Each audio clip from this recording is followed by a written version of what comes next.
Good afternoon friends. Next topic છે બસ્તીની અંદર બસ્તી યંત્ર, એટલે કે યંત્ર જે આપણે બસ્તીની અંદર યુઝ કરીએ છીએ એને બસ્તી યંત્ર કહેવાય. એની અંદર બે ભાગ હોય, એક બસ્તી નેત્ર હોય અને એક હોય બસ્તી પૂટક.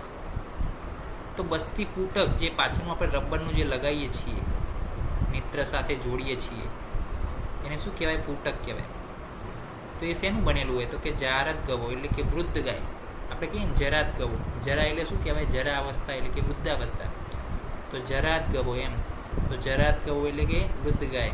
માહિશ એટલે કે ભેંસ. હારીણ એટલે કે હરણ. વા એટલે કે અથવા. શ્યાત શોકરો એટલે કે ભૂંડ. બસ્તી અજસ્તભા અપી એટલે કે બકરી, એનું જે છે બ્લેડર હોય એની જે છે ઓકે, એનું પણ આપણે શું યુઝ કરીએ છીએ? આપણે બસ્તી પૂટક તરીકે યુઝ કરીએ છીએ.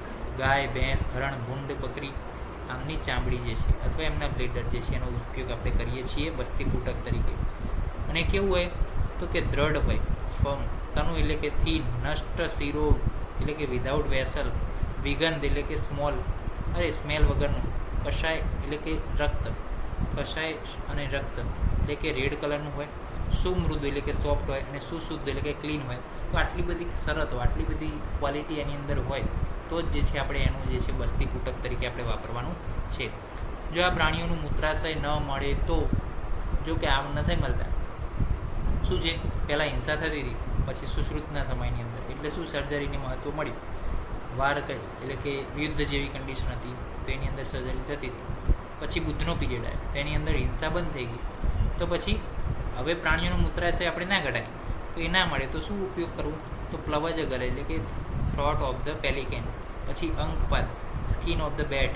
ઘનપટ એટલે કે જાડું કપડું, ચર્મ એટલે કે સ્કિન આપણે યુઝ કરી શકીએ છીએ. તો આટલી વસ્તુઓ જે છે બસ્તી પૂટક બનાવવા માટે યુઝ કરી શકાય છે, એને આપણે ધ્યાનમાં.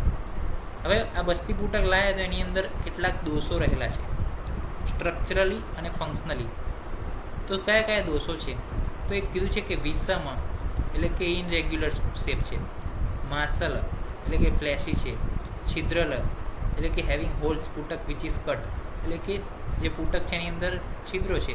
સ્થૂલ છે એટલે કે જાડું છે. જાડી એટલે કે વેઇન, સ્મોલ હોલ્સ રહેલા છે. વાતલ એટલે કે એની અંદર એર રહેલી છે.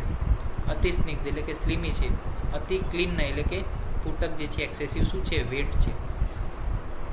તો હવે આ દોષો છે તો એના કારણે કેટલાક કોમ્પ્લિકેશન ઉત્પન્ન થાય. ધારો કે વિષમ હોય, ઇરેગ્યુલર શેપનું હોય તો ગતિ વૈષમ્ય. હવે ઇરેગ્યુલર શેપનું હોય તો એને આપણને દબાવતા ફાવે નહીં. તો જે એન્ટરમાં રૂટમાં જાય છે તો એની અંદર શું થાય? ગતિનું વૈષમ્ય થાય એટલે પ્રોપર જાય નહીં. માસલ, જો માસલ હોય, ફ્લેશી હોય તો શું થાય? આમની ગંધ આવે. પછી છિદ્રલ હોય તો શું થઈ જાય? સ્ત્રાવ થઈ જાય, બહાર જતી મેડિસિન બધી. પછી સ્થૂલ હોય તો દોગ્રાહ્ય, જાડું હોય વધારે તો પકડવામાં શું થાય? ડિફિકલ્ટી થાય. જાલી હોય તો શું થાય? નિસ્ત્રવ એટલે કે લીક થાય. વાતલ એર હોય તો શું થાય? ફેણ વરે. અતિ સ્નિગ્ધ હોય તો શું થાય? હાથમાંથી છટકી જાય. અને અતિ ક્લીન હોય તો શું થાય? એને હોલ્ડ કરવું તકલીફ પડે. તો આ દોષો રહેલા છે કે આ જે છે દોષો હોય તો આ પ્રકારનું કોમ્પ્લિકેશન સર્જાય. મોસ્ટ ટાઈમથી 5 માર્ક્સની અંદર, 10 માર્ક્સની અંદર દર વર્ષે પૂછાય છે કે બસ્તી પૂટકના દોષો અને એના કારણે થતા કોમ્પ્લિકેશન. તો આપણે લખવું પડે. આ રીતના લખો તો વધારે સારું. કે વિષમ હોય તો આ થાય, માસલ હોય તો આમ કરતા, છિદ્ર હોય તો સ્ત્રાવ, સુર હોય તો દોગ્રાહ્ય, તો એ રીતના લખી શકાય. હવે આપણે વાત કરીશું નેક્સ્ટ લેક્ચરની અંદર બસ્તી નેત્ર વિશે. આજે આપણે જોયું બસ્તી પૂટક. તો હવે વાત કરીશું બસ્તી નેત્ર વિશે નેક્સ્ટ લેક્ચરની અંદર. ત્યાં સુધી રજા આપશો. જય હિન્દ, જય ભારત, જય ચેતન.